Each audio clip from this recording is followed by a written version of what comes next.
3 Coupes du Monde, 2 finales dans les mêmes murs, un seul stade au monde à les avoir toutes accueillies, un seul endroit sur Terre où Pelé et Maradona, à 16 ans d'écart, ont soulevé le trophée suprême, un cratère de béton posé sur de la lave figée, à plus de 2200 mètres d'altitude. Comment un même stade a-t-il pu voir naître autant de légendes et rester debout assez longtemps pour les accueillir toutes? Voici l'histoire de l'Estadio Azteca. Sa capacité a fondu d'un quart sans qu'une seule pierre porteuse ne bouge. Son squelette a survécu à un séisme et à 4 reconstructions. Pour comprendre ce colosse, il faut d'abord regarder ce sur quoi il repose. Non pas un terrain, mais un volcan endormi. En 1962, au sud de Mexico, des ouvriers ne creusent pas le sol. Ils le font sauter. Là où les plans prévoient une simple excavation, la réalité impose la dynamite. Sous leurs pieds, il n'y a ni terre meuble, ni argile docile, mais une roche noire, dense, presque vitreuse, qui résiste à la pelle et brise les outils.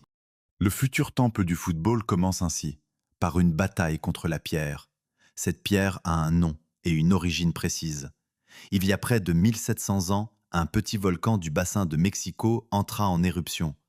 Les géologues l'appellent le Xitlé. Ce ne fut pas un cataclysme spectaculaire à la manière des grands volcans, mais une coulée patiente et implacable.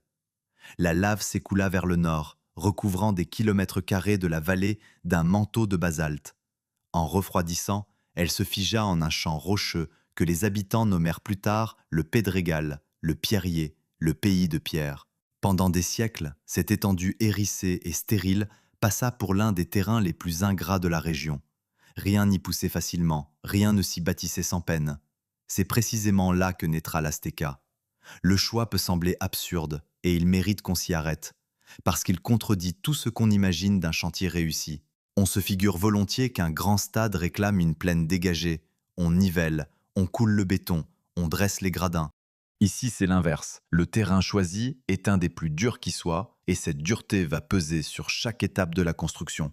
L'air, sur ce plateau, est déjà singulier. À plus de 2200 mètres d'altitude, il est plus léger, plus sec. On respire un peu plus vite sans savoir pourquoi. La lumière y est franche, presque tranchante, et le sol garde la couleur sombre de la lave ancienne. Celui qui foule le Pédrégal marche littéralement sur une éruption refroidie, sur la mémoire minérale d'un volcan que plus personne ne redoute. Pourquoi bâtir ici, sur ce socle rétif, quand la vallée offrait des terrains plus tendres? La question a hanté le chantier dès les premiers coups de pioche, car la roche n'était que la première difficulté. Il y en avait une seconde, souterraine et sournoise. En creusant, les ingénieurs rencontrèrent l'eau. Le bassin de Mexico est un ancien fond lacustre. Sous la croûte de lave sommeille une nappe phréatique haute, gorgée d'humidité.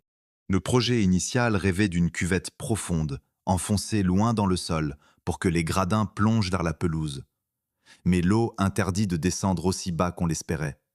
Chaque mètre gagné vers le bas devenait une lutte contre les infiltrations. La roche empêchait de creuser vite, l'eau empêchait de creuser profond. Deux forces contraires enserraient le chantier. Face à ce double obstacle, les concepteurs prirent une décision qui allait définir toute la silhouette de l'édifice. Puisqu'on ne pouvait pas assez descendre, on monterait. Une partie des gradins ne serait pas taillée dans une fosse, mais élevée au-dessus du niveau du sol, portée par une structure de béton armé, c'est-à-dire un béton renforcé de barres d'acier, où l'acier encaisse les tensions et le béton les compressions. La cuvette de l'Azteca ne serait donc pas un simple trou creusé dans la terre, elle serait pour moitié creusée, pour moitié construite, mi-fosse, mi-échafaudage de pierre. Ce compromis eut un prix. Le chantier prit du retard, les coûts grimpèrent bien au-delà des prévisions. Ce qu'on avait cru rapide devint long, ce qu'on avait cru simple devint une prouesse. Et pourtant, de cette contrainte naquit un avantage inattendu, car la roche qui avait tant coûté en effort offrait, en retour, une qualité rare, une assise d'une solidité exceptionnelle. Voilà le renversement au cœur de cette première étape. La lave du Xitlé, obstacle du chantier, devint le meilleur atout de l'ouvrage. Un stade posé sur du basalte ancien repose sur l'une des fondations les plus stables qu'on puisse rêver. Là où d'autres terrains de la vallée, mous et gorgés d'eau, laissent lentement s'enfoncer les bâtiments, Mexico est célèbre pour ses édifices qui penchent et s'affaissent. Le Pédrégal, lui, ne cède pas. La pierre qui avait brisé les outils allait des décennies durant porter sans faiblir le poids de centaines de milliers de spectateurs. Cette solidité n'est pas un détail technique parmi d'autres. Elle est le premier maillon d'une chaîne qui explique le destin entier de l'Azteca. Un stade qui traversera un séisme majeur, 4 grandes reconstructions et plus d'un demi-siècle d'usage intensif ne le doit pas au hasard. Il le doit d'abord à ce sur quoi il fut planté. Le socle de lave est la raison muette pour laquelle ces murs ont pu rester debout assez longtemps pour voir défiler les légendes. Il y a dans ce choix quelque chose qui dépasse l'ingénierie. Le sud de Mexico n'est pas un lieu neutre. Ce pédrégal de lave, avant d'accueillir un stade, portait déjà une histoire ancienne. Sur ces roches et alentours, des civilisations avaient vécu bien avant l'arrivée des Espagnols. Bâtir là un monument colossal, massif, presque brut dans son béton apparent, c'était renouer, sans le dire, avec une très vieille tradition mexicaine, celle du monument de pierre dressé face au ciel. Le nom même de l'édifice, Azteca, scellera plus tard ce lien avec le passé préhispanique. Mais tout commence par la matière. Une lave refroidie, un sol qui refuse de se laisser creuser, et des hommes qui décident malgré tout de bâtir ici plutôt qu'ailleurs. Au terme de cette lutte contre la roche et l'eau, le terrain était dompté. Le Pedregal avait livré son socle. Restait à comprendre pourquoi, au juste, on avait mené ce combat. Car le stade qui allait s'élever sur cette lave n'avait pas encore, à cette date, le football pour destin. En 1963, Mexico apprend une nouvelle qui va tout changer.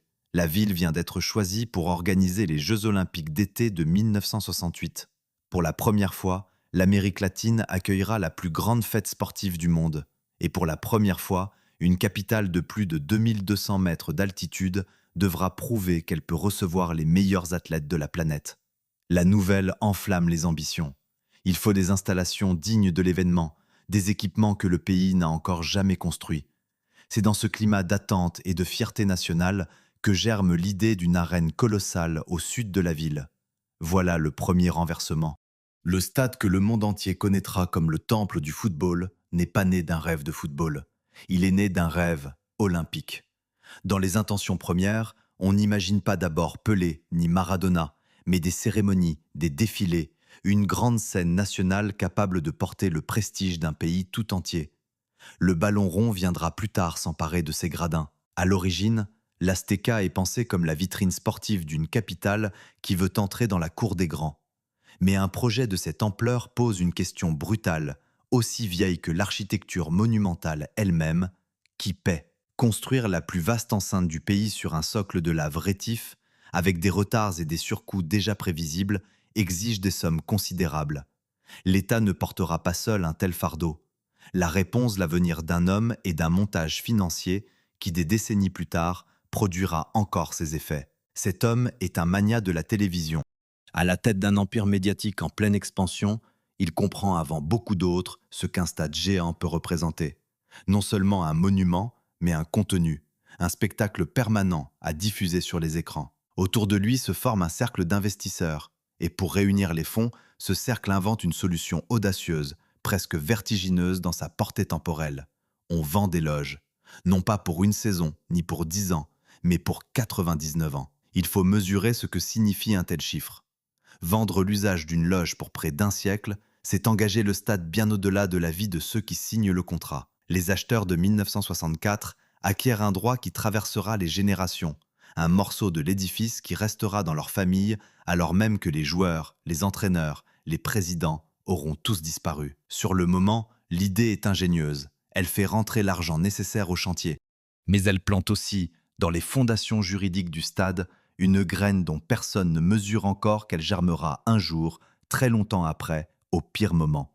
Ce contrat presque centenaire est une promesse tenue à l'avance, un pacte dont l'écho résonnera bien au-delà de l'époque qu'il a signé. Pour l'heure, l'argent afflue, et le projet peut prendre forme. Reste à savoir à quoi ressemblera cette arène, et sur ce point, les concepteurs font un choix qui les honore. Plutôt que d'improviser, ils vont apprendre. Ils décident de parcourir le monde. Au début des années 60, avant de tracer les plans définitifs, les architectes entreprennent un véritable tour des plus grands stades de la planète. Ils se rendent à Buenos Aires, à Madrid, à Rome, à Paris, à Londres, à Moscou, Et dans d'autres capitales encore, ils observent, mesurent, interrogent. Comment tel stade évacue-t-il ses foules? Comment tel autre protège-t-il ses spectateurs de la pluie ou du soleil? Où sont les erreurs? Où sont les réussites? Chaque arène visitée est une leçon. L'Azteca ne naîtra pas d'une inspiration solitaire, mais d'une somme d'expériences glanées aux quatre coins du monde. Ce sera un stade nourri de tous les stades, un condensé du savoir-faire mondial de son temps, ramené sur un plateau volcanique du Mexique. Il y a dans cette démarche quelque chose de patient et d'humble qui tranche avec la démesure de l'édifice final. Les hommes qui vont dresser le plus grand stade d'Amérique latine commencent par reconnaître qu'ils ont tout à apprendre des autres. Cette humilité initiale explique en partie la robustesse du résultat. On ne bâtit pas à l'aveugle un monument censé durer un siècle. On rassemble d'abord le meilleur de ce qui existe. Le sol, lui, garde le silence pendant ses préparatifs. Sur le Pedregal, la lave figée attend, indifférente aux allers-retours des concepteurs entre les continents. Le vent y soulève une poussière sombre, le soleil d'altitude cogne sur la roche noire, et rien encore ne laisse deviner la clameur qui, un jour, montera de cet endroit. Le terrain est un champ minéral et nu, une page de basalte que l'on s'apprête à couvrir de béton. Celui qui s'y serait tenu, en ces années de plans et de voyages, n'aurait entendu que le souffle sec du plateau, jamais le grondement d'une foule. Cette période fondatrice éclaire d'une lumière particulière la destinée du stade, car tout ce qui fera plus tard sa légende footballistique repose sur des décisions prises pour de toute autre raison. La taille gigantesque, pensée pour l'ambition olympique et nationale, offrira au football des tribunes d'une capacité inégalée. Le financement par les loges vendues pour presque un siècle donnera au chantier les moyens de sa démesure. Et le tour du monde des concepteurs garantira une conception mûrie, capable de traverser les décennies. Rien de tout cela n'a été fait en songeant à une Coupe du Monde. Et pourtant, tout cela rendra possible non pas une, mais 3 Coupes du Monde. Voilà où se dénoue l'énigme de cette étape. On attendait un stade conçu pour le football, puisque c'est le football qui l'a rendu immortel. La réalité est plus retorse. L'Azteca fut d'abord une arène olympique et nationale, une scène pour le prestige d'un pays. Le football ne s'en est emparé qu'ensuite, comme on prend possession d'une maison bâtie par d'autres. La grande fête du ballon rond trouvera là des murs qui n'avaient pas été élevés pour elle. Et c'est peut-être pour cela qu'ils lui iront si bien. Une enceinte pensée pour le prestige d'une nation offre, par nature, plus d'ampleur qu'un simple terrain de jeu. L'histoire retiendra les buts, les exploits, les trophées soulevés. Mais sous ces gradins qui rugiront un jour de 100 000 voix, il y aura toujours cette vérité première. Ce lieu fut voulu grand avant d'être voulu pour le football. La grandeur est venue en premier, la légende seulement après. Et cette grandeur-là, celle des dimensions et de l'ambition, allait bientôt exiger une réponse technique à sa hauteur. Car un stade de cette taille, posé sur un tel sol, ne tient pas debout par la seule volonté de ses commanditaires. Il tient par une idée d'ingénieur. Sous le toit de l'Azteca, un regard qui cherche un pilier n'en trouve aucun. Au-dessus des dizaines de milliers de sièges, la couverture s'avance dans le vide, sans qu'aucune colonne ne vienne la soutenir devant les spectateurs. Le regard file jusqu'à la pelouse sans rencontrer d'obstacle. Pour un stade conçu au début des années 60, cette absence relève presque du tour de force. À cette époque, la plupart des grandes enceintes du monde plantent encore des poteaux pour porter leur toiture, et ces poteaux masquent le jeu à des milliers de places. L'Azteca, elle, a fait le pari du vide. Ce vide n'a rien d'un hasard ni d'une facilité. Il est le résultat d'un choix technique précis, porté par 2 architectes mexicains, Pedro Ramírez Vázquez et Rafael Mirares Alcereca. Ce sont eux qui, après avoir rassemblé les leçons des plus grands stades du monde, décident de la forme du colosse. Et cette forme, ils la veulent radicale. Là où d'autres se seraient contentés d'un ovale doux, au gradin peu incliné, eux choisissent une cuvette profonde et raide, taillée comme un cratère. Le mot n'est pas trop fort. Vu d'en haut, l'Azteca évoque bel et bien la gueule d'un volcan, cerclé à l'extérieur de dizaines de colonnes de béton inclinées qui montent vers le ciel en s'écartant. On en compte jusqu'à 66 sur le pourtour. Ce sont les côtes de l'édifice, les nervures apparentes de cette immense coquille minérale. Elle donne au stade sa silhouette reconnaissable entre toutes, cette allure de bouche rocheuse ouverte sur le plateau. Le béton n'y est pas caché, pas habillé, pas maquillé. Il s'affiche brut, gris, monumental. La beauté de l'Aztéca n'est pas dans l'ornement, elle est dans la puissance nue de sa matière. Mais la vraie audace se joue moins dans ce qu'on voit que dans ce qui tient sans qu'on comprenne comment. Cette raideur des gradins d'abord. Les rangées de sièges plongent vers la pelouse avec un angle prononcé, bien plus incliné que dans un stade classique. Ce choix, qui semble esthétique, est en réalité une arme. Plus les gradins sont raides, plus le spectateur se rapproche du terrain, et plus la foule surplombe le jeu au lieu de s'en éloigner. Le public ne regarde pas le match de côté, il fond sur lui. Cette géométrie crée une proximité écrasante, une présence physique de la foule au-dessus des joueurs. Et elle produit un second effet, invisible mais redoutable, elle emprisonne le son. Voici la question qui traverse toute la conception de ce stade. Comment fait-on tenir une couverture qui s'avance sur des milliers de spectateurs sans rien planter dessous pour la porter? La réponse tient dans un mot d'ingénieur, le porte-à-faux. Une structure en porte-à-faux, c'est une poutre ou une dalle fixée seulement d'un côté et qui se prolonge dans le vide de l'autre, sans appui sous son extrémité libre. C'est le principe du plongeoir. Ancré au bord du bassin, son extrémité avance au-dessus de l'eau sans rien pour la soutenir. Le toit de l'Aztéca fonctionne selon ce principe, mais à une échelle démesurée. La couverture est arrimée à l'arrière, sur la structure massive du stade, et s'élance vers l'intérieur au-dessus des tribunes, laissant sous elle un espace entièrement dégagé. Faire tenir un tel porte-à-faux exige un calcul rigoureux. Tout le poids de la couverture, tout l'effort du vent qui la soulève ou la pousse doit être renvoyé vers l'arrière, vers l'ancrage, puis descendre dans la masse de béton jusqu'au sol de lave. Rien ne peut être laissé au hasard, car il n'y a pas de second appui pour rattraper une erreur. Le porte-à-faux est une conception qui ne pardonne pas. Ou bien le calcul est juste, et la structure vole au-dessus des têtes, ou bien il est faux, et rien ne la retient.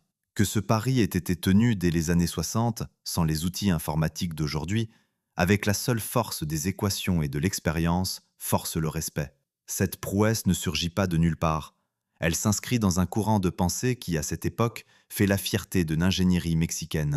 Dans ces années, un homme a révolutionné l'art de bâtir en béton dans le pays, Félix Candela, maître des coques minces. Son idée est aussi simple à énoncer que difficile à réaliser.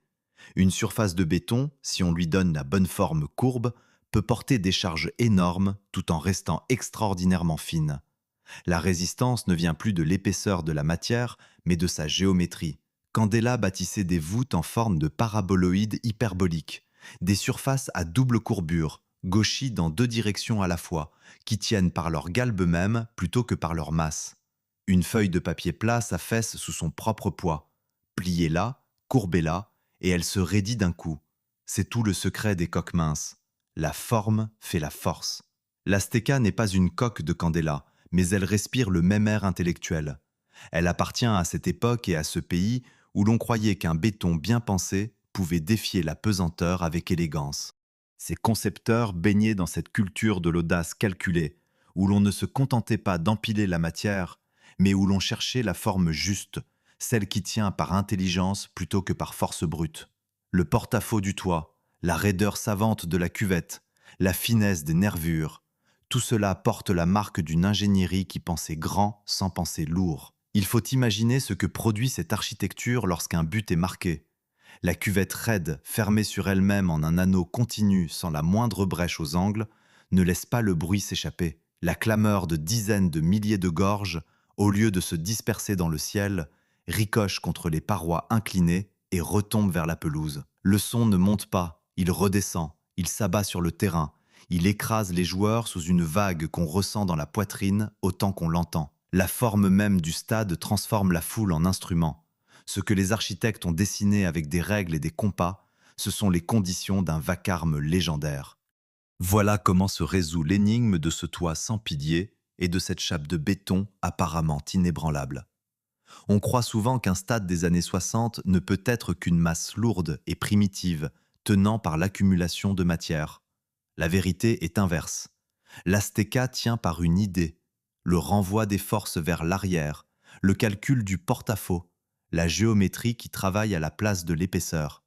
C'est cette intelligence structurelle, cette réserve de solidité inscrite dès la conception qui donnera à l'édifice sa longévité stupéfiante. Un squelette pensé avec autant de soin ne se contente pas de tenir debout le jour de l'inauguration. Il tient des décennies, il encaisse les épreuves, il survit à ce que le temps lui réserve. Le vide au-dessus des têtes des spectateurs n'est pas une absence, c'est la signature d'un béton qui pense. Le 29 mai 1966, un ballon roule pour la première fois sur la pelouse de l'Azteca. Dans les tribunes, une marée humaine s'est massée pour voir naître le géant. Sur le terrain s'affrontent le club local de l'América et le Torino, venu d'Italie. Le premier coup de pied est donné par le président du Mexique en personne, et dans les gradins d'honneur se tient le président de la Fédération internationale de football. Le match se terminera sur un score nul, 2 buts partout. Mais le résultat n'a aucune importance. Ce jour-là, ce n'est pas une rencontre qu'on inaugure, c'est un monument. Après des années de lutte contre la roche, l'eau, les retards et les dépassements de budget, le colosse ouvre enfin ses portes. Pour saisir ce que représente ce moment, il faut revenir aux années qui l'ont précédé et à tout ce qui a failli l'empêcher. Car entre la décision de bâtir et ce coup d'envoi présidentiel, le chantier a bien souvent semblé plus proche du naufrage que du triomphe. Le calendrier initial était optimiste, comme le sont presque tous les calendriers de chantier. On espérait dresser l'arène vite, dans des délais serrés, portés par l'ambition et l'afflux d'argent. La réalité en décida autrement. Le socle de lave, qui offrait une assise si solide, se vengeait à chaque mètre creusé. Il fallait attaquer la roche, la briser, l'extraire, là où sur un terrain ordinaire, une pelleteuse aurait suffi. La nappe d'eau souterraine imposait ses propres contraintes, ralentissant les travaux en profondeur. Chaque obstacle prévu s'accompagnait d'un obstacle imprévu. Le temps filait, et l'argent avec lui. Les coûts gonflèrent bien au-delà des estimations. Un chantier de cette démesure, sur un sol aussi ingrat, dévore les ressources. Ce qui avait été promis rapide devenait long. Ce qui avait été chiffré raisonnable devenait vertigineux. Les mois s'accumulaient, et le stade montait lentement, rangée de béton après rangée de béton, comme une créature minérale s'extrayant à grand-peine de son lit de lave. Et pourtant, il montait. Peu à peu, la forme rêvée par les concepteurs prenait corps. La cuvette se creusait et s'élevait tout à la fois, mi-fosse taillée dans la roche, mi-structure dressée au-dessus du sol. Les nervures de béton s'ordonnaient en couronne. L'anneau des gradins se refermait sur lui-même. Ce qui n'était qu'un champ de basalte noir et nu devenait, coulée après coulée, la plus vaste enceinte que le pays ait jamais connue. Les ouvriers qui y travaillaient assistaient, sans toujours en avoir conscience, à la naissance d'un lieu qui leur survivrait de très loin. Il faut s'arrêter un instant sur ce qu'endurait le corps humain sur ce chantier. À plus de 2200 mètres d'altitude, l'effort n'est pas le même qu'ailleurs. L'air raréfié pèse sur chaque geste. Porter, creuser, hisser du béton demande un souffle que la hauteur rationne. Les hommes qui bâtirent l'Azteca travaillèrent dans cette atmosphère amincie, où le moindre escalier gravi laisse le cœur battre plus vite. Le stade ne s'est pas seulement dressé contre la roche et l'eau, il s'est dressé contre l'altitude elle-même, dans un air qui ménage sa peine à quiconque veut y accomplir un travail de force. Cette altitude, justement, sera l'une des marques les plus profondes de l'Azteca. Celui qui pour la première fois gravit des marches vers les rangées hautes de la cuvette la ressent dans tout son corps. Le souffle se raccourcit sans raison apparente, les jambes trouvent l'ascension plus rude qu'elles ne le devraient. Arrivé en haut, le regard plonge dans le cratère et découvre la pelouse, loin en contrebas, minuscule au fond de l'entonnoir de béton. L'air paraît plus mince, plus sec, presque coupant. Et les voix, les cris, les rumeurs de la foule semblent étrangement proches, denses, comme si l'atmosphère elle-même les rapprochait. Ce vertige-là, mélange de hauteur physique et de raréfaction de l'air, appartient en propre à ce stade et à nul autre parmi les grands du monde. Le chantier, malgré tout, avança jusqu'à son terme. Il aura fallu environ 4 années pour venir à bout du colosse, davantage que ce que l'on avait espéré, pour un coût bien supérieur aux prévisions. Mais au bout de ces 4 années, se dressait quelque chose d'unique. Non pas un stade de plus, ajouté à la longue liste des enceintes du monde, mais une arène capable d'engloutir une foule d'une ampleur presque inconcevable. Aux alentours de 107 000 spectateurs pouvaient y prendre place. C'est la population d'une ville entière, rassemblée sous une seule et même couronne de béton, penchée d'un seul mouvement vers un rectangle de pelouse. L'inauguration de la fin mai 1966 scella cette naissance. Que le chef de l'État donne lui-même le premier coup de pied, que le plus haut dirigeant du football mondial soit présent, disait assez l'importance qu'on accordait à l'événement. Ce n'était pas l'affaire d'un club ni d'une ville, C'était une fierté nationale qui s'exposait au monde. Le score nul de cette première rencontre fut vite oublié. Ce qui resta, ce fut l'image d'une arène colossale, pleine à craquer, vibrant pour la première fois d'une clameur qu'elle allait apprendre à retenir et à renvoyer. Quelques jours plus tard, le stade connut une autre première, plus discrète mais tout aussi significative.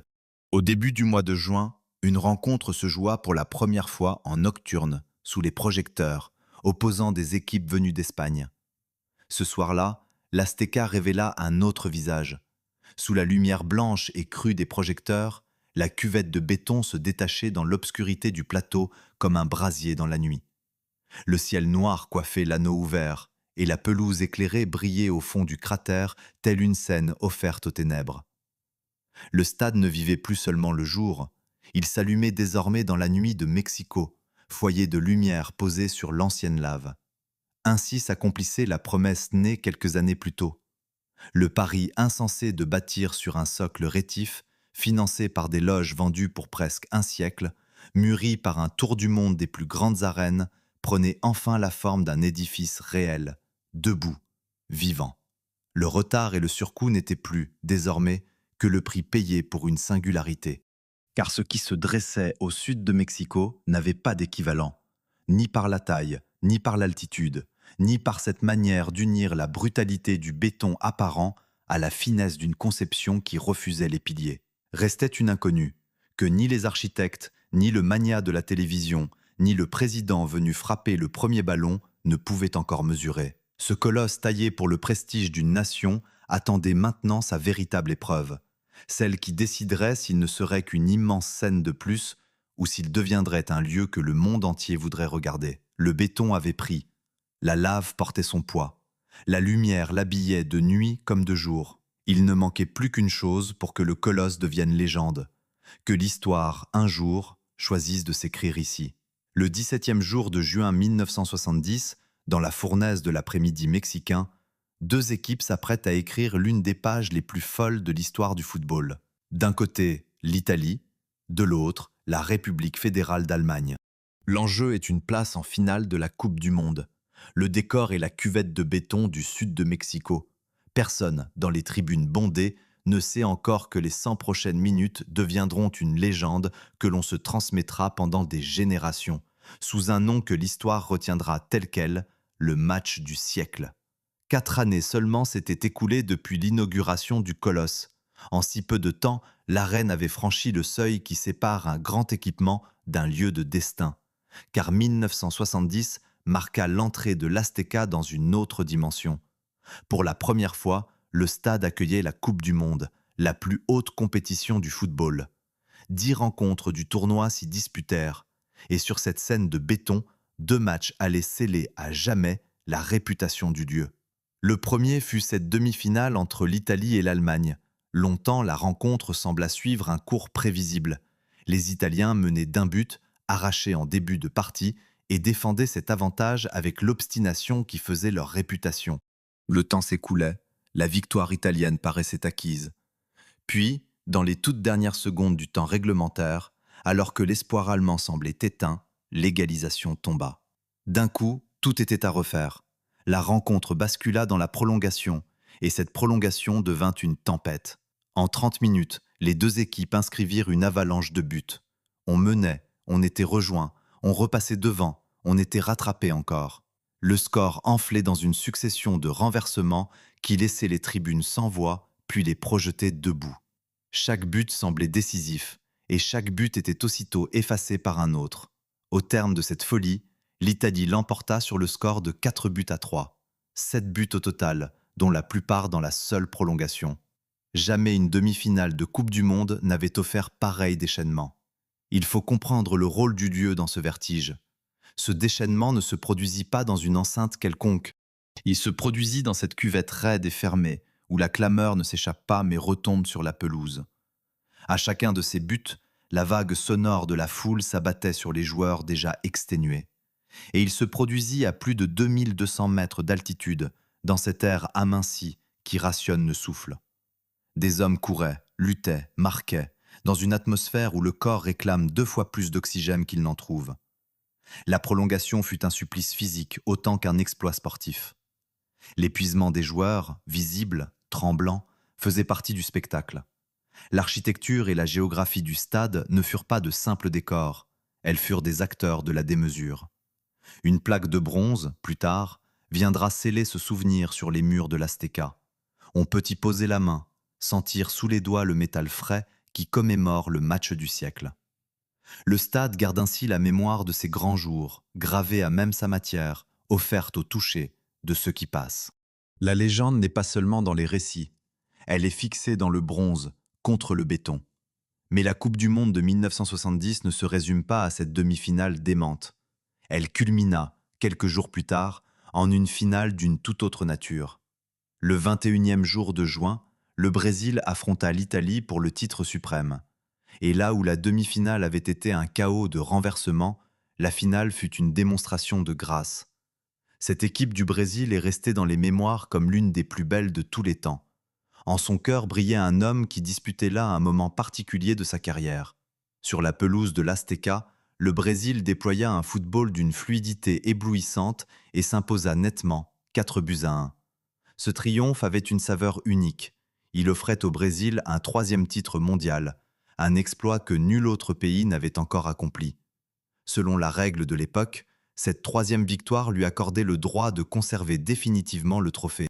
C'est donc sur cette pelouse mexicaine que se joua le destin d'une coupe que le Brésil allait garder pour toujours. Ainsi, en l'espace d'un seul tournoi, l'Azteca avait accueilli 2 monuments de nature opposée. D'un côté, la fureur épuisante et imprévisible du match du siècle. De l'autre, la perfection lumineuse d'une finale de légende. Le même béton, la même cuvette, la même altitude avaient abrité le chaos et la grâce à quelques jours d'intervalle. Peu de lieux au monde peuvent se targuer d'avoir vu, dans un même été, les 2 visages extrêmes de ce sport. C'est ici que se dénoue une part de l'énigme qui court depuis le début.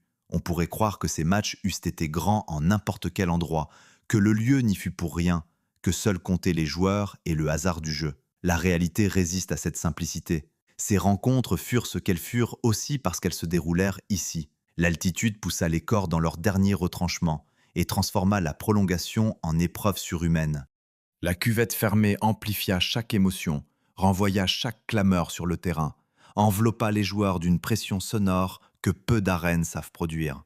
Le stade ne fut pas le simple témoin de ces exploits, il en fut le creuset. Sa forme, son air, sa géométrie participèrent à la fabrication de la légende. Voilà pourquoi le monde du football, une fois qu'il eut goûté à cet endroit, ne cessa plus d'y revenir en pensée.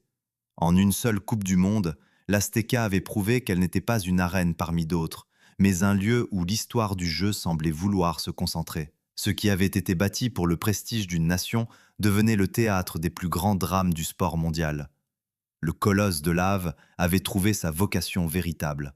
Et cette vocation, à peine révélée, appelait déjà d'autres légendes à venir se forger dans les mêmes murs, comme si le lieu, une fois consacré, exerçait sur l'histoire une attraction à laquelle elle ne pouvait plus résister.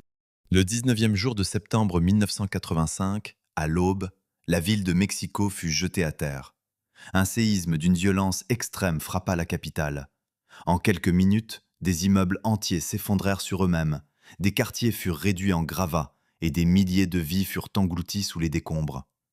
La cité qui avait accueilli les plus grands drames du football venait de connaître un drame d'une toute autre nature, bien réel celui-là, sans rien de la beauté du jeu. La terre elle-même s'était dérobée sous les pieds de la ville. Ce séisme survenait à un moment cruel. Moins d'1 an plus tard, le Mexique devait accueillir la Coupe du Monde. Et le cœur de cette compétition, la scène désignée pour sa finale, était l'arène du sud de la ville. Une question terrible se posa aussitôt, tandis que la capitale pleurait ses morts et déblayait ses ruines. Le grand stade avait-il résisté? Le colosse de béton, posé sur son socle de lave, tenait-il encore debout ou faisait-il partie des géants abattus par la secousse? L'inquiétude n'avait rien de théorique.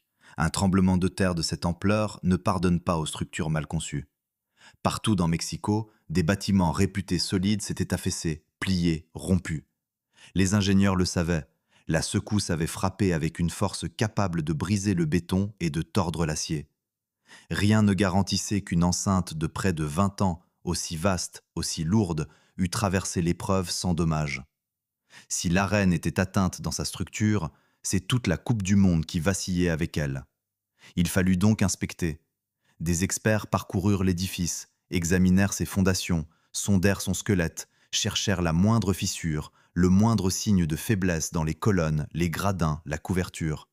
C'est dans ce moment d'examen minutieux que se joua, silencieusement, l'une des pages les plus révélatrices de l'histoire du stade.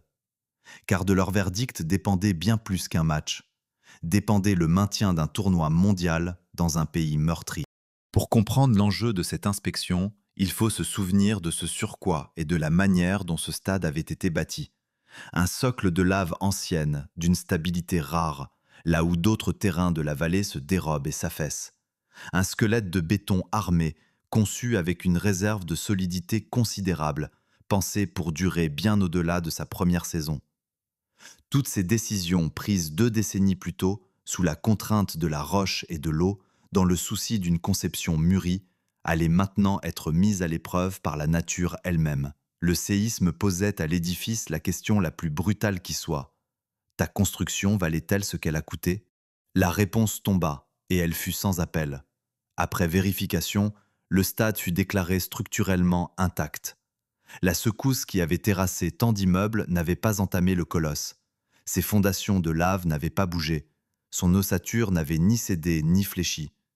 Là où la ville comptait ses ruines, l'arène se dressait, éprouvée mais debout, prête à recevoir le monde comme si de rien n'était. La Coupe du Monde ne serait pas déplacée. Elle se tiendrait ici, comme prévu. Il y a dans ce verdict quelque chose qui dépasse le soulagement d'un organisateur. C'est la démonstration, grandeur nature, de tout ce que la conception du stade portait en elle depuis l'origine. Le socle rétif qui avait tant coûté d'efforts au chantier révélait enfin sa vraie valeur.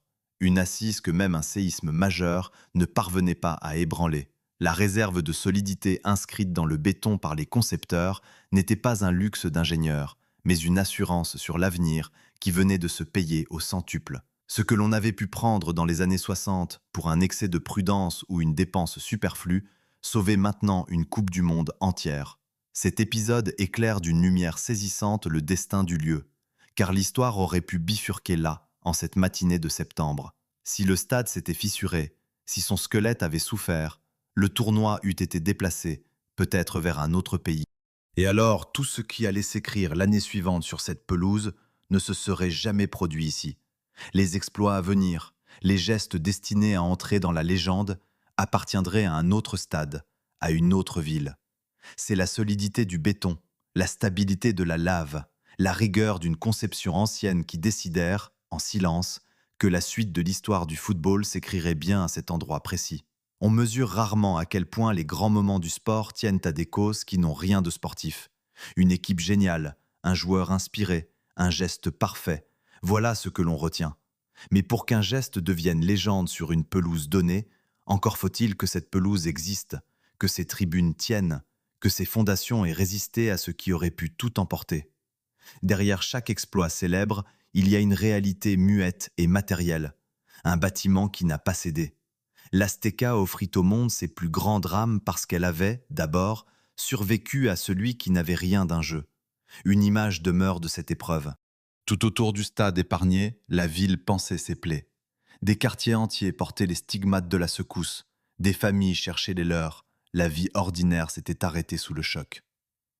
Et au milieu de ce paysage meurtri se dressait, indemne, l'immense couronne de béton, prête à s'emplir de nouveau de clameurs et de lumière. Il y avait presque quelque chose d'insolent dans cette solidité, un contraste brutal entre la fragilité de la cité et l'endurance du colosse. Le stade avait tenu là où tant de choses s'étaient effondrées. Sur son socle de lave, il attendait déjà la fête à venir, comme si aucune force au monde ne pouvait l'empêcher d'accueillir, une fois encore, l'histoire. Ainsi, le séisme de 1985, loin de refermer le destin du stade, ne fit que le confirmer.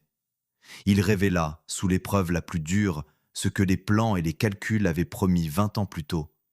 La conception avait tenu ses promesses. Le socle avait tenu bon. Et parce que ce béton n'avait pas prié, la scène restait dressée, intacte, pour les légendes qui n'attendaient plus que de venir s'y jouer. Le 22e jour de juin 1986, en l'espace de 4 minutes, sur la pelouse de l'Azteca, le football montra ses deux visages les plus opposés, le pire et le plus sublime, la tricherie et le génie. Un même homme, dans un même match, sous les mêmes tribunes de béton, inscrivit coup sur coup le but le plus contesté et le but le plus admiré de toute l'histoire de ce sport. 4 minutes, deux gestes que tout sépare, et un lieu unique pour les abriter tous les deux. Pour comprendre la charge de ce moment, il faut mesurer ce qui se jouait ce jour-là, bien au-delà du terrain. Le match opposait l'Argentine à l'Angleterre en quart de finale de la Coupe du Monde. Or, 4 années plus tôt à peine, les deux pays s'étaient affrontés par les armes, dans un conflit lointain aux îles de l'Atlantique Sud. Les plaies étaient fraîches, les rancunes vives. Ce quart de finale n'était donc pas seulement un match de football. Il portait le poids d'une histoire douloureuse, d'une fierté nationale meurtrie, d'un contentieux que le sport allait, malgré lui, cristalliser. Les tribunes le savaient. L'air même semblait chargé de cette tension avant le coup d'envoi. Longtemps, la rencontre resta bloquée, nouée par l'enjeu. Aucun but à la mi-temps. Les deux équipes se jaugeaient, prudentes, sous le soleil d'altitude. Puis vint la seconde période, et avec elle ces 4 minutes qui allaient tout emporter. Le premier but naquit d'une action confuse dans la surface anglaise. Un ballon flotta en l'air, disputé entre le gardien anglais, réputé pour sa taille et sa détente, et l'attaquant argentin, bien plus petit.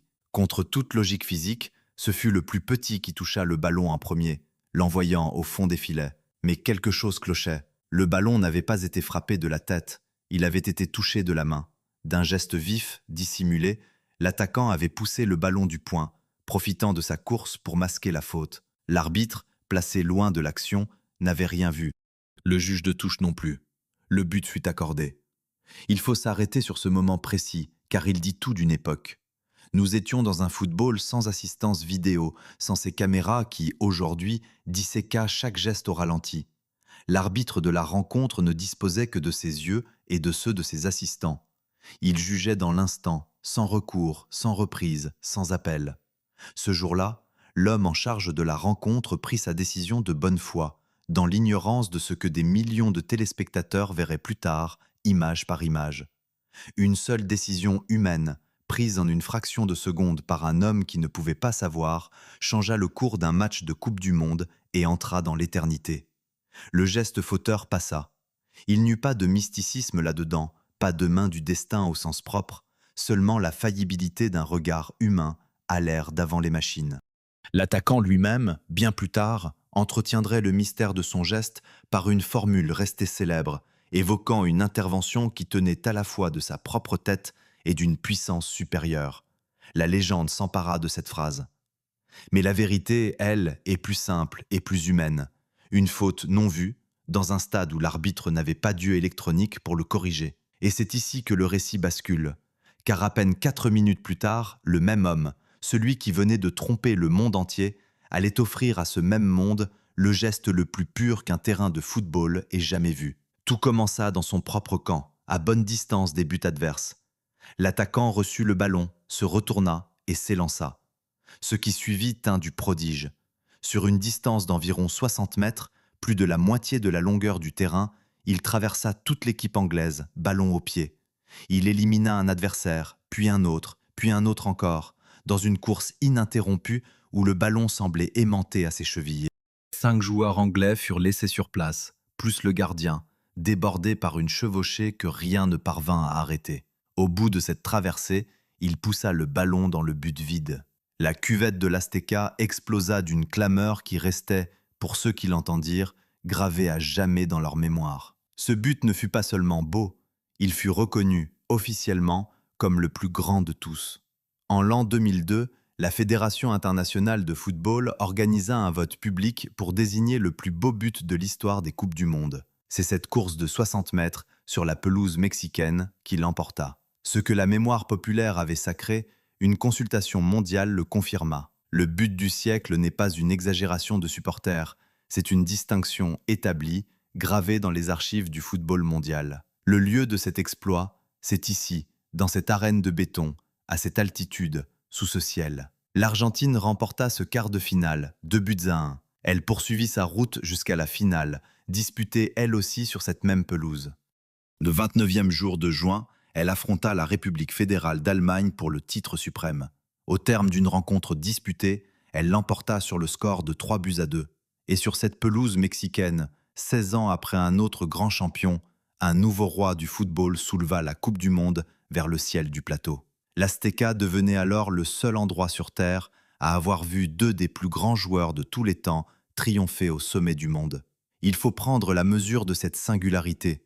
Dans une même enceinte, à 16 années de distance, les deux figures qui dominent l'histoire de ce sport avaient connu leur consécration absolue. Le même béton, la même cuvette raide, la même altitude avaient abrité ces deux couronnements. Et entre eux, en cette seule journée de juin 1986, s'étaient concentrés en 4 minutes la fourberie et la grâce, le scandale et le sublime. Nul autre lieu au monde ne peut réunir une telle densité de mémoire. Voilà où se noue le cœur de l'énigme. On pourrait croire que le but du siècle n'est qu'une belle histoire, embellie par le temps et par la ferveur des foules. La réalité la dépasse. Ce but est un fait documenté, mesuré, voté, inscrit noir sur blanc dans l'histoire officielle du jeu. Et son cadre n'est pas interchangeable. Cette course de 60 mètres tire une part de sa légende de l'endroit où elle se déroula. La clameur qui l'accompagna fut celle d'une cuvette fermée qui renvoyait le son sur le terrain. L'effort des joueurs fut celui de corps luttant dans un air aminci. La scène de ce prodige fut cette arène-là, et le prodige et la scène sont désormais inséparables dans la mémoire du monde. Ce jour de juin, l'Azteca cessa d'être seulement un grand stade. Elle devint le point exact où toute la contradiction du football s'était rassemblée en un seul après-midi. La faute que nul n'avait vue et le chef-d'œuvre que le monde entier admira avaient partagé la même pelouse, le même joueur, le même quart d'heure. En 4 minutes, sous ces tribunes de béton, ce sport avait montré tout ce qu'il pouvait être de plus bas et de plus haut. Et le lieu qui avait rendu cela possible, ce lieu bâti sur la lave, éprouvé par le séisme, dressé pour durer, en sortait plus légendaire encore. Le stade avait tenu sa promesse, offrir à l'histoire une scène digne de ses plus grands drames. Un stade peut perdre 25 000 places sans qu'on démolisse un seul gradin. C'est ce qui arriva à l'Azteca. Entre l'époque de sa splendeur, où plus de 114 000 personnes s'y entassaient, et les années 2010, où sa capacité tomba nettement sous la barre des 100 000, l'arène perdit l'équivalent d'un grand stade tout entier. 25 000 spectateurs évanouis, comme si une foule entière s'était volatilisée entre les travées. Et pourtant, personne n'avait abattu de mur ni réduit la couronne de béton. Les dimensions extérieures du colosse n'avaient pas changé. Où étaient donc passées ces dizaines de milliers de places? L'énigme, une fois posée, appelle une explication qui touche au cœur de ce qu'est devenu un stade moderne. Car la capacité d'une arène n'est pas une donnée figée, gravée dans la pierre le jour de l'inauguration. Elle évolue, elle se recompose, elle se négocie sans cesse entre deux exigences contraires. Entasser le plus de monde possible, ou offrir à chacun sécurité et confort. Pendant des décennies, l'Azteca avait penché du côté de l'entassement. Le temps la fit basculer de l'autre. Dans ses premières années, le stade accueillait ses foules à la manière de son époque. On se serrait sur les gradins, on tenait debout dans de vastes secteurs populaires, on comptait les spectateurs par blocs compacts plutôt que par sièges individuels. Cette densité expliquait les chiffres vertigineux des grandes affiches, mais elle avait un revers. Une foule aussi dense, dans des espaces aussi serrés, réclame des circulations larges, des issues nombreuses, une organisation rigoureuse pour évacuer en cas de danger. Les normes de sécurité du football au fil des décennies se firent de plus en plus exigeantes, souvent au lendemain de drames survenus ailleurs dans le monde, dans d'autres stades où la foule avait payé le prix fort de l'imprévoyance. L'Azteca dut suivre ce mouvement. Peu à peu, on transforma l'intérieur de la cuvette. Les places debout cédèrent la place à des sièges. Les travées furent élargies pour laisser circuler et évacuer les spectateurs. Les passages, les escaliers, les issues furent repensés pour répondre aux règles nouvelles. Chacune de ces améliorations retranchait des places. Un secteur où l'on tenait autrefois à 1000 pouvait n'en plus accueillir que 7 ou 800 une fois installés les sièges et dégagés les passages. Ainsi, sans toucher au squelette, on vida progressivement la cuvette d'une partie de sa foule. À ce mouvement s'ajouta une autre transformation, dictée non par la sécurité, mais par les usages nouveaux du spectacle sportif. Le football devenait une industrie, et le public le plus fortuné réclamait autre chose que les bancs serrés des origines. On aménagea des loges, des espaces réservés, des sièges larges et confortables. Là où, jadis, on comptait les corps au plus juste, on offrait désormais de l'espace, du dégagement, du service. Chaque siège devenait plus vaste, chaque spectateur occupait davantage de place.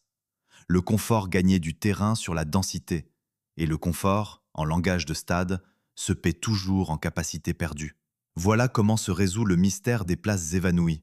Elles n'ont pas disparu par magie ni par ruine, elles ont été délibérément sacrifiées, échangées contre de la sécurité et du confort. Moins de spectateurs, mais mieux installés, mieux protégés, mieux servis. Cette réduction n'est pas un déclin, c'est une adaptation. Le squelette de béton, lui, n'a pas bougé d'un pouce, fidèle à sa conception d'origine. Ce sont les usages, les normes et les attentes qui ont changé.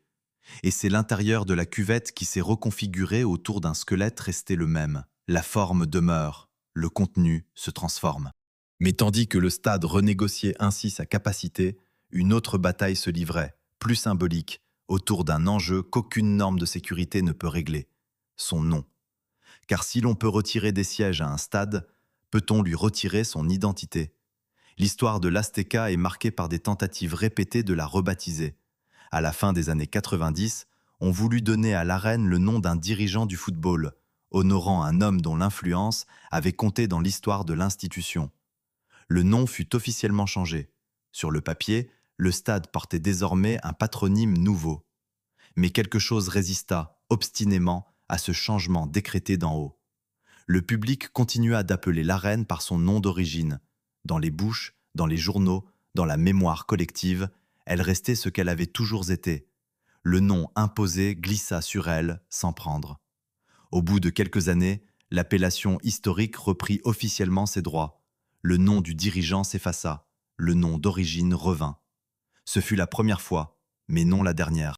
Des décennies plus tard, alors qu'une reconstruction d'ampleur exigeait des financements considérables, un accord commercial attribua au stade le nom d'une grande banque, en échange des fonds nécessaires aux travaux. La logique était économique, presque inévitable dans le football contemporain, où les noms d'enceintes se vendent et s'achètent comme des espaces publicitaires.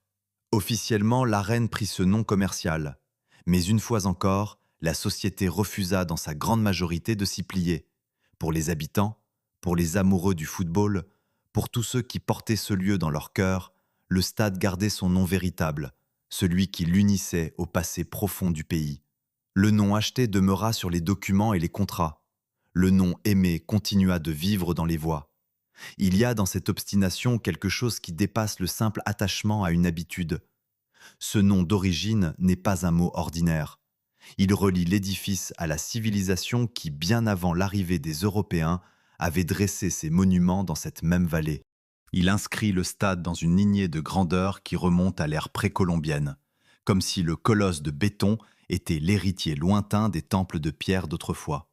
Rebaptiser l'arène du nom d'un dirigeant ou d'une banque, c'était vouloir plaquer sur cette profondeur historique une étiquette éphémère, née d'un mandat ou d'un contrat. Le public, en refusant, défendait moins un mot qu'une mémoire. Il affirmait que certaines choses, même dans un monde où presque tout se monnaie, échappent encore à l'achat. Ainsi se dessine une vérité que ces épisodes révèlent mieux que tout discours. Le stade, au fil de son existence, avait accepté de perdre des dizaines de milliers de places, de transformer son intérieur, de plier ses usages aux exigences de chaque époque. Il s'était montré capable de tout changer en lui-même, sauf une chose. Sa capacité pouvait fondre, ses sièges se réinventer, ses tribunes se reconfigurer, ses financements s'appuyer sur des noms d'emprunt. Mais son identité, elle, restait hors d'atteinte. On pouvait redessiner la cuvette, on ne pouvait pas rebaptiser la mémoire. Le colosse était souple dans sa matière et inflexible dans son âme.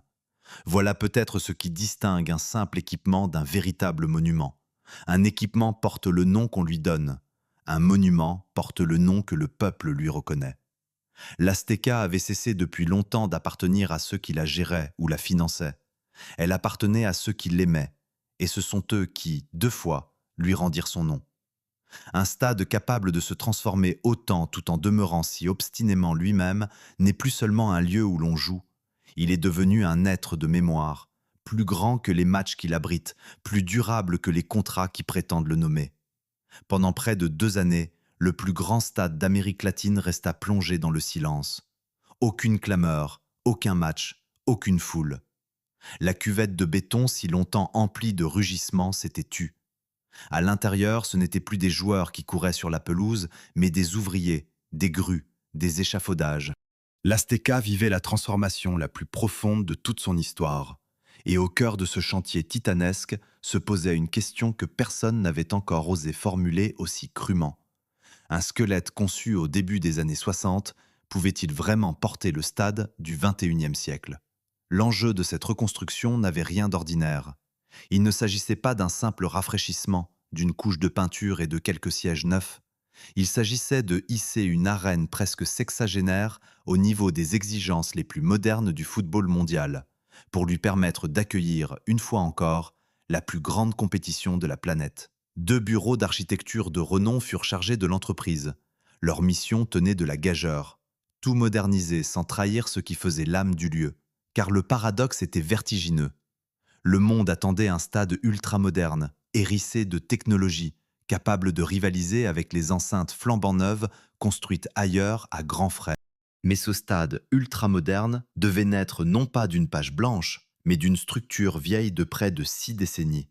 On ne partait pas d'un terrain nu, on partait d'un colosse existant, avec ses contraintes, son histoire, sa géométrie héritée. Il fallait injecter le futur dans un corps ancien.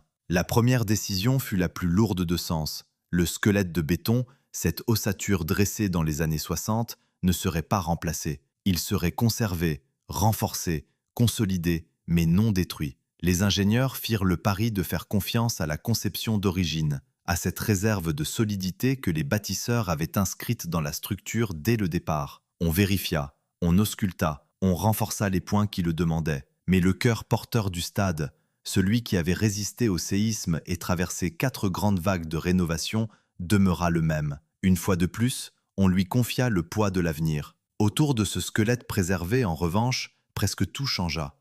Le stade reçut une couverture entièrement repensée, un nouveau contour de métal et de verre coiffant les tribunes. Sur ce toit rénové, on installa des panneaux solaires, ces cellules qui transforment la lumière en électricité, offrant à l'arène une part de sa propre énergie. Le colosse de béton brut, né à une époque qui ignorait ses préoccupations, se dotait ainsi d'une conscience énergétique moderne. Mais la métamorphose la plus spectaculaire se lisait sur la peau du stade.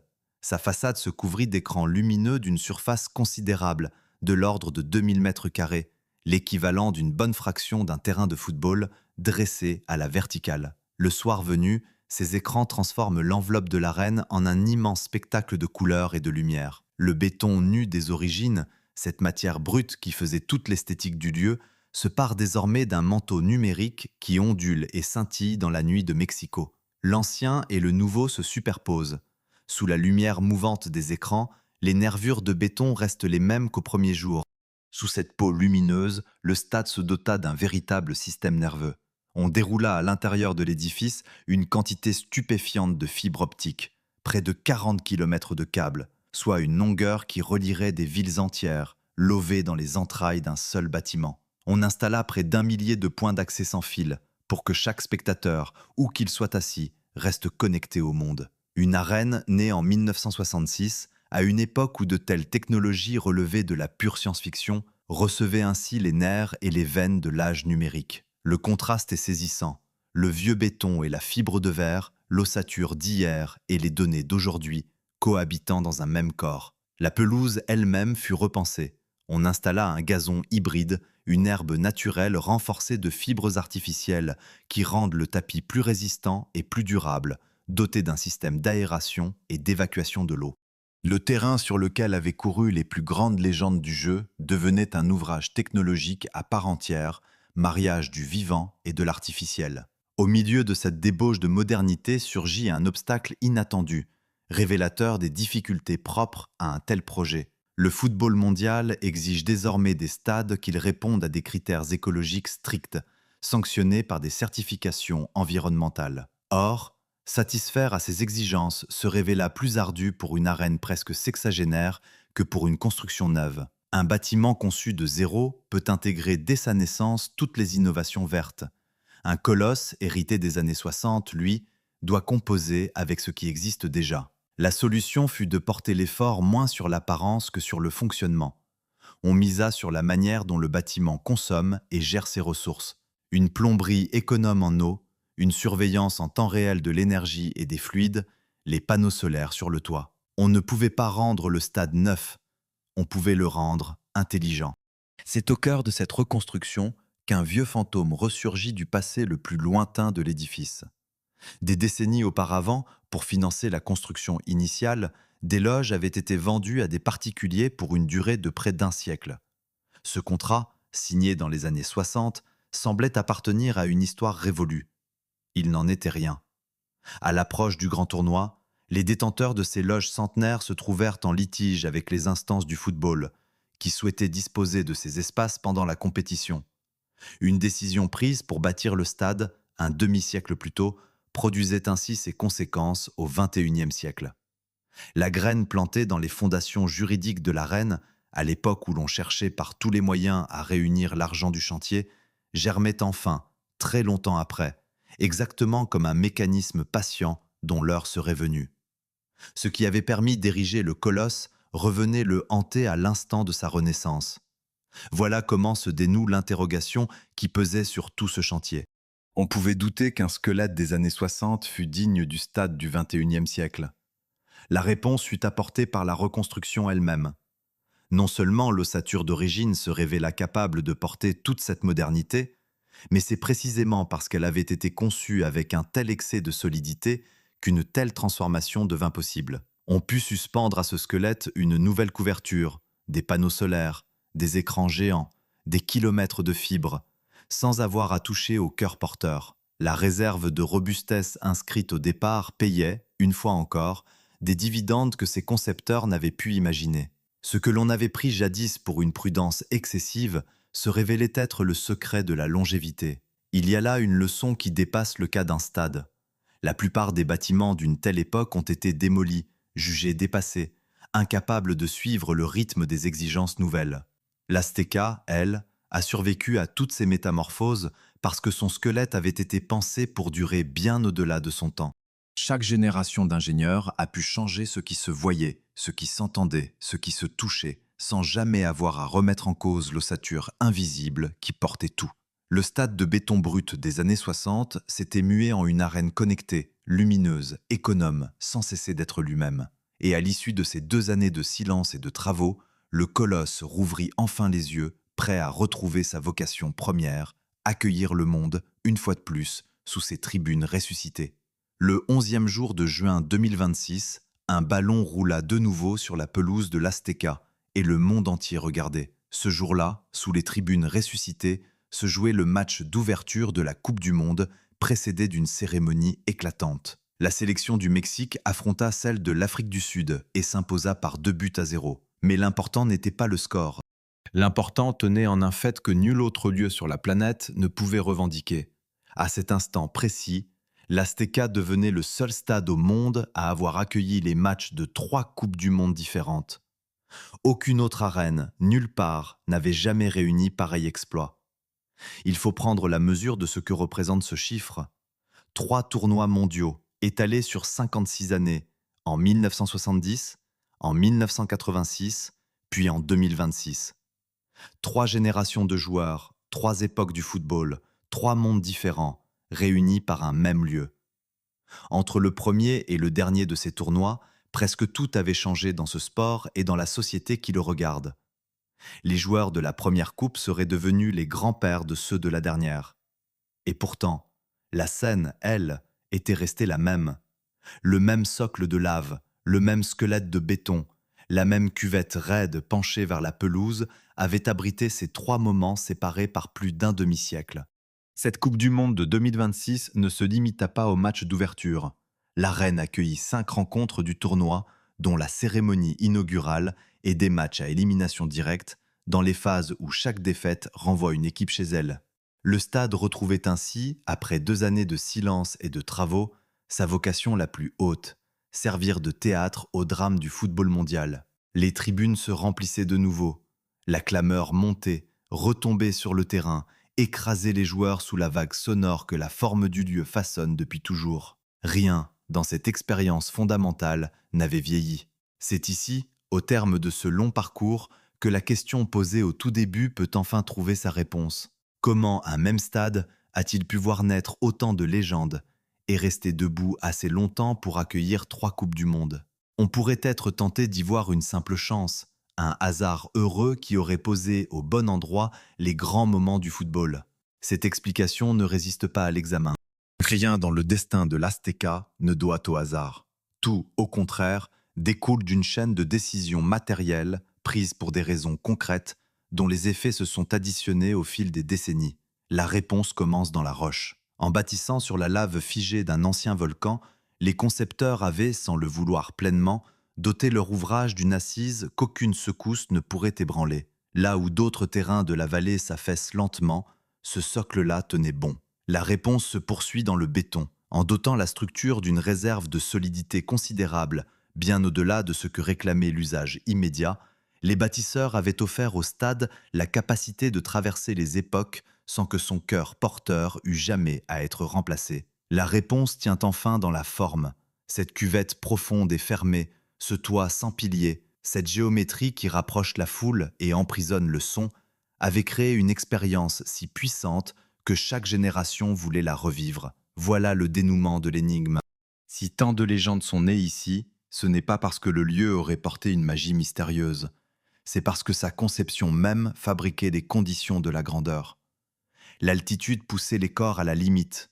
La cuvette transformait la foule en instrument. La solidité garantissait que la scène serait toujours là, intacte, prête pour le drame suivant. L'architecture n'a pas seulement abrité d'histoire du football, elle a contribué à l'écrire. Et si le stade est resté debout assez longtemps pour accueillir 3 Coupes du Monde, c'est parce qu'il avait été pensé, dès l'origine, pour durer bien au-delà de son temps. Il faut alors reconnaître à ce lieu une nature particulière, qui dépasse celle d'un simple équipement sportif.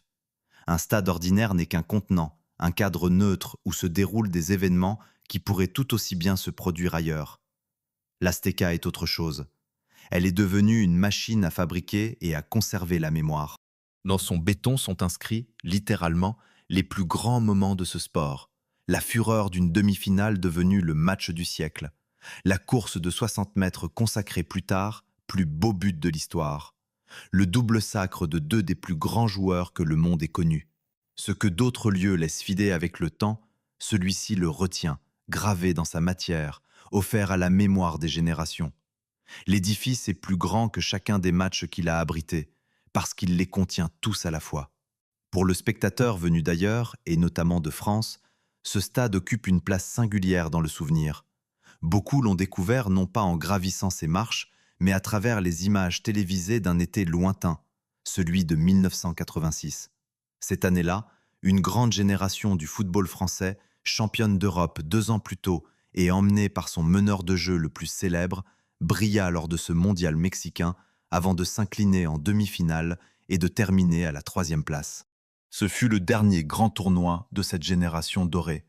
Il faut le dire avec exactitude, cette demi-finale française ne se joua pas dans la cuvette de l'Azteca, mais dans une autre ville du pays, à Guadalajara. Sur la pelouse mexicaine dont il est ici question, grondaient cet été-là d'autres nations.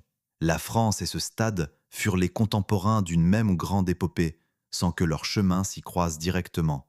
C'est une arène que le monde connaît par le souvenir de ses retransmissions, et qu'il connaît pourtant si peu de l'intérieur. Au fond, l'histoire de l'Azteca est celle d'une matière qui a vaincu le temps. Une lave refroidie il y a près de 2000 ans, un béton coulé au milieu du XXe siècle, une conception si robuste qu'elle a rendu possible toutes les métamorphoses sans jamais se renier.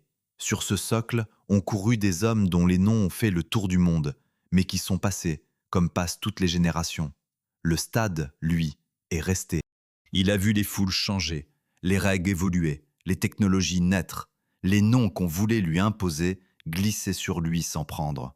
Il a traversé un séisme, 4 reconstructions, plus d'un demi-siècle d'usage, et il se dresse toujours, sur sa lave ancienne, prêt à accueillir l'histoire encore à venir. Un même stade a pu voir naître autant de légendes, et rester debout assez longtemps pour accueillir 3 Coupes du Monde, parce qu'il fut bâti, dès le premier jour, non pour une saison ni pour un tournoi, mais pour l'éternité. Voilà l'histoire de ce colosse de béton posé sur un volcan, cette cathédrale du football née d'un rêve olympique, éprouvée par la terre, réinventée sans cesse et pourtant toujours fidèle à elle-même. Si ce voyage à travers ces murs vous a captivé, si vous avez aimé découvrir ce que cache ce géant de lave et de béton, n'hésitez pas à laisser un pouce levé et à vous abonner, afin de ne rien manquer des prochaines explorations. D'autres monuments, d'autres énigmes de pierre et d'acier nous attendent encore, quelque part dans le monde, prêts à livrer leurs secrets.